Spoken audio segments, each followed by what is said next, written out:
তবে ফিলিস্তিন যে যুদ্ধ চলতেছে ইসরায়েল, বর্তমান ইসরায়েল বলতেছে তাদের খোদা দাজ্জাল বের হওয়ার সময় হয়ে গেছে।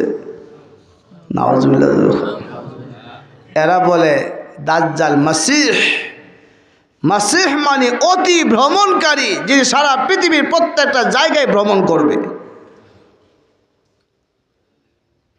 তাদের বড় নেতার নাম কি? দাজ্জাল। আর শেষ জামানে আমরা সকল মুসলমানদের নেতার নাম হলো ঈসা আলাইহিস সালাতু ওয়াস সালাম। যখন ঠিক না, এরা বড় খুশি দাজ্জাল আসবে, আমরা নেতা আসলে আমরার বিজয়। আমরা মুসলমান তাদের কথা শুনে হাসি কেন? আমরা জানি দাজ্জাল হত্যা হবে আমরার নেতা ঈসার হাতে। যখন ঠিক রেখে না, খুশি তো আমরা না হব। দাজ্জাল বাহিনী খুশি হওয়ার কোনো কারণ তো নাই। দাজ্জালকে ঈসা